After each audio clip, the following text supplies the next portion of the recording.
சட்டமன்றத்தில் அனைத்து இந்திய அண்ணா திராவிட முன்னேற்ற கழகத்தின் சார்பாக அவசர பொது முக்கியத்துவம் வாய்ந்த நிகழ்வு குறித்து பேரவையில் விவாதிக்க வேண்டும் என்று கோரிக்கை வைத்தேன். அந்த கோரிக்கையின்படி திருச்சி மாநகருக்கு உட்பட்ட உறையூர் பகுதி மண்டலம் 5 கீழ் வரும் 10வது வார்டில் விண்ணப்பன் தெரு, பணிக்கன் தெரு, நெசவாளர் தெரு, காமாட்சன் தெரு, கலையின் தெரு, லிங்க நகர் உட்பட்ட இடங்களில் கழிவு நீர் குடிநீரோடு கலந்து வந்த காரணத்தினால அங்கே இருக்கின்ற மக்கள், அந்த பகுதியில் இருக்கின்ற மக்கள் அந்த நீரை பருகிய காரணத்தினால் பல பேர் பாதிக்கப்பட்டிருக்கின்றனர். 4 பேர் உயிரிழந்திருக்கின்றார்கள். இது குறித்து அரசனுடைய கவனத்திற்கு நான் கொண்டு வந்தேன். மாண்புமிகு அமைச்சர் அவர்கள் குடிநீரில் கழிவுநீர் கலக்கவில்லை, அதனால் இறப்பில்லை என்ற விவரங்களை தெரிவித்தார். அதோடு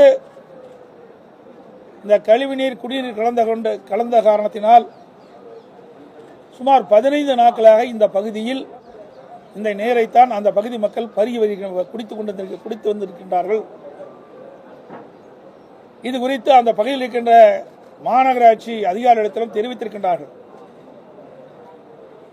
கழிவுநீர் குடிநீரோடு கலந்து வருகிறது, இதை சரி செய்ய வேண்டும் என்று கோரிக்கை வைத்தும் மாநகராட்சி அதிகாரிகள் அதை கண்டுகொள்ளாத காரணத்தினால் இன்றைய தினம் 4 பேர் உயிர் நீத்திருக்கின்றார்கள். 50க்கும் மேற்பட்டவர்கள் மருத்துவமனையில் சேர்க்கப்பட்டு சிகிச்சை பெற்று வருகின்றார்கள். 5 பேர் அவசர சிகிச்சை பிரிவிலே சேர்க்கப்பட்டு சிகிச்சை பெற்று வருகிறார்கள். மாண்பு அமைச்சருடைய பதில்,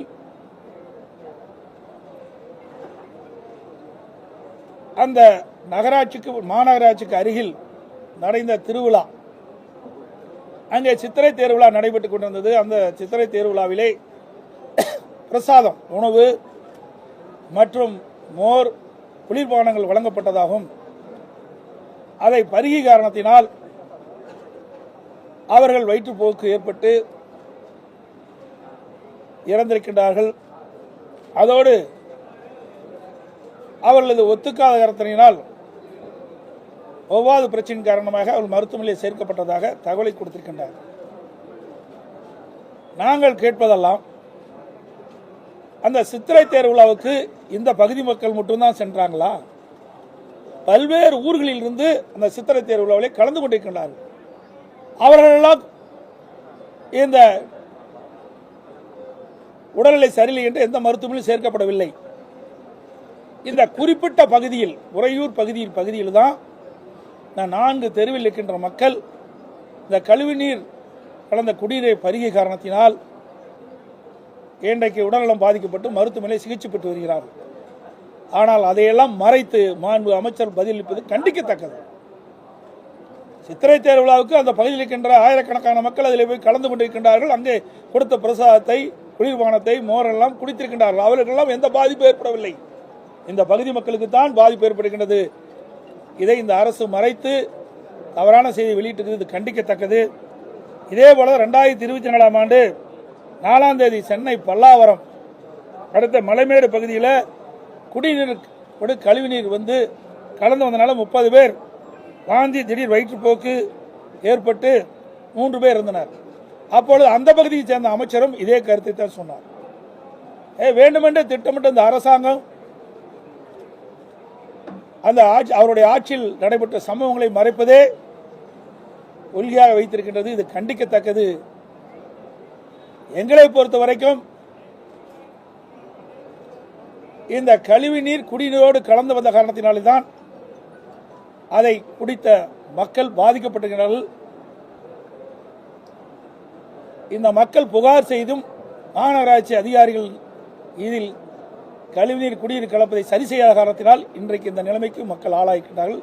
அவர்கள் மீது உரிய நடவடிக்கை எடுக்க வேண்டும் என்று வலியுறுத்தி இருக்கின்றோம். அதோட நீங்க பாத்தீங்கன்னா இன்னும் சட்டமன்றத்தில் இதெல்லாம் குறித்து பேசிட்டு இருக்கும்போது முதலமைச்சர் சில கருத்துக்களை சொல்றார். இன்றைக்கு மக்கள் நல்வாழ்வுத்துறை அமைச்சர் மாணிக்க கோரிக்கை நடத்துது. நீட் தேர்வு பற்றி சொல்றார். இதை நீட் பல முறை விளக்கம் கொடுக்கப்பட்டது, உங்களுடைய தொலைக்காட்சி வாயிலாக கொடுக்கப்பட்டது, பத்திரிகை வாயிலாக கொடுக்கப்பட்டது, சட்டமன்றத்திலும் நான் இது குறித்து பேசியிருக்கிறேன். நீட் 2010 டிசம்பர் 21 நோட்டிபிகேஷன் வெளியிட்டாங்க. அப்பொழுது மத்தியில் காங்கிரஸ் தலைமையில் கூட்டாட்சி, திமுக மத்திய அமைச்சர்கள் இடம்பெற்றிருந்தது. அதுவும் திராவிட முன்னேற்ற கழக நாடாளுமன்ற திரு காந்தி செல்வர்கள் மத்திய சுகாதாரத்துறை இணையமைச்சராக இருந்த பொழுதுதான் இந்த நீட் தேர்வுக்கு ஒப்புதல் கொடுக்கப்பட்டு மத்திய அரசாணை வெளியிடப்பட்டது.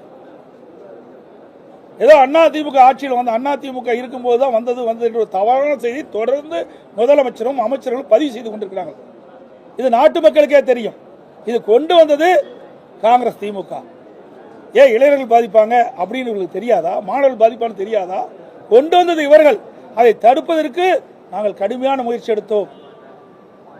ஆனால் முடியவில்லை, நீதிமன்றம் சென்று விட்டது. அதனால் இந்த நீட் தேர்வு அதிமுக ஆட்சியிலே நடைமுறைப்படுத்த வேண்டிய சூழ்நிலை ஏற்பட்டு விட்டது.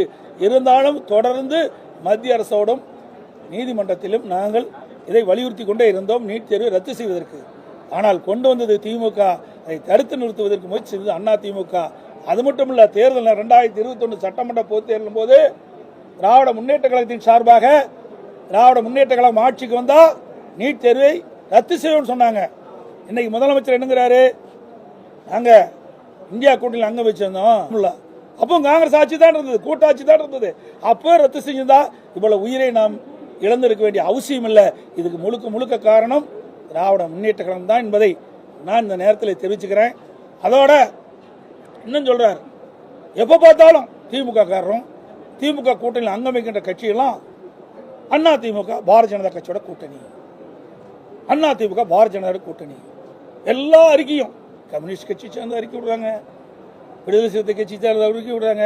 இன்றைக்கு முதலமைச்சர் இப்படி துடிதுடிக்க பேசுறார். ஏங்க நாங்க கூட்டணி வச்சா நீங்க எங்க பதறீங்க? முதலமைச்சர் சட்டமன்றத்தில் ஏன் கோவப்படுறீங்க? நீங்க பயப்படுறீங்க? அதிமுக யாரோடாலும் கூட்டணி வைப்போம், அது எங்களுடைய விருப்பம், எங்களுடைய கட்சி நடைபெறுகின்ற சட்டமன்ற பொது 2026 சட்டமன்ற பொதுத் தேர்தலில் வெற்றி பெற வேண்டும். ஒவ்வொரு கட்சியும் வெற்றி பெற வேண்டும் என்பதான் கூட்டணி வைக்கிறீங்க. நீங்க எப்ப பார்த்தாலும் பலம் வாய்ந்த கூட்டணி நீங்க சொல்றீங்களே, அது மாதிரி நாங்களும் அதிமுகவும் பலம் வாய்ந்த கூட்டணியை 2026 சட்டமன்ற தேர்தலில் அமைப்போம், நிச்சயமாக வெற்றி பெறுவோம். முதலமைச்சர் இப்படி ஆதங்கப்படுவது, இப்படி அதிர்ந்து போய் பேசுவது பார்க்கின்ற பொழுது பயம் வந்து விட்டது. அதிமுக கூட்டணி அமைக்கப்பட்டு விட்டால் ஆட்சி மாற்றம் ஏற்படும், திமுக ஆட்சி இழக்கும், அதிமுக ஆட்சி வரும் என்று அவர் மனதிலே வந்த காரணத்தில் தான் அந்த வெளிப்பாடு பார்க்கப்படுகிறது. சட்டமன்றத்திலே நேருக்கு நேர் பார்த்தேன், அவர் பதற்றப்படுறதை பார்த்தேன், அவருடைய பேச்சிலிருந்து வர வார்த்தைகளை பார்த்தோம். அதிமுகவை பொறுத்த வரைக்கும் திராவிட முன்னேற்ற கழகத்தை அகற்றப்பட வேண்டும் என்ற ஒத்த கருத்துடைய கட்சிகளெல்லாம் ஒன்றாக இணைத்து வாக்குகள் சிதறாமல் நாங்கள் கூட்டணி அமைப்போம். நிச்சயமாக 2026 சட்டமன்ற தேர்தலிலே திராவிட முன்னேற்ற கழக தலைமையில் அமைக்கப்பட்ட கூட்டணியை வீழ்த்துவோம். அதிமுக கூட்டணி ஆட்சி அமைக்கும், அதிமுக ஆட்சி அமைக்கும். அதோட இன்னொன்னு திரு கருணாநிதி அவர்கள் பாரதிய ஜனதாவோட கூட்டணி அமைக்கும் போது 99 அமைக்கும் போது ஒரு கருத்து சொல்லியிருக்கார். ஊழலை விட மதவாதம் என்பது கொடுமையானது அல்ல. திரு கலைஞர் அவர்கள் திராவிட முன்னேற்ற கழகம் பாரதிய ஜனதா கட்சியோடு கூட்டணி வைக்கின்ற பொழுது அவர் சொன்ன கருத்து, ஊழலை விட மதவாதம் என்பது கொடுமையானது அல்ல அப்படின்னு அவர் கருத்து சொல்லியிருக்கிறார். அதோட 16/4/1999 முரசொலிமாறன் பேச்சு நாடாளுமன்றத்தில் அவர் பேசியிருக்கார். நெருக்கடி நிலையின் போது எமர்ஜென்சி நாங்கள் திமுக காங்கிரஸை விட்டு விலகிவிட்டோம். இப்போது நாங்களும் ஜனசங்கம் பாரதிய ஜனதா உறுப்பினரும் மார்க்சிஸ்ட் தோழர்களும் சிறையில் தோழர்களானோம். காரணம் எதுவாக இருந்தாலும் எங்களுடைய நீண்டகால அரசியல் வரலாற்றில் நாங்கள் அனைவரும் ஒதுக்கப்பட்ட மக்களுக்காகவும் சிறுபான்மை மக்களுக்காகவும் ஆதரவு அளித்து பாதுகாப்பு வந்திருக்கிறோம் என்று அவர் பேசியிருக்கிறார். அதுக்கு அடுத்தது 23/6/1999 முரசொலி கட்டுரையில் திமுகவினருக்கு அந்த கட்டுரையில் தெரிவிக்கப்பட்ட கருத்து, சிறுபான்மை மக்களிடம் பாரதிய ஜனதா கட்சியை பற்றி ஒரு சந்தேகத்தை ஒரு சிலர் உருவாக்கி வைத்திருக்கின்றார்கள் என்பது உண்மைதான். பொய் பிரச்சாரம் செய்கின்றார்கள்.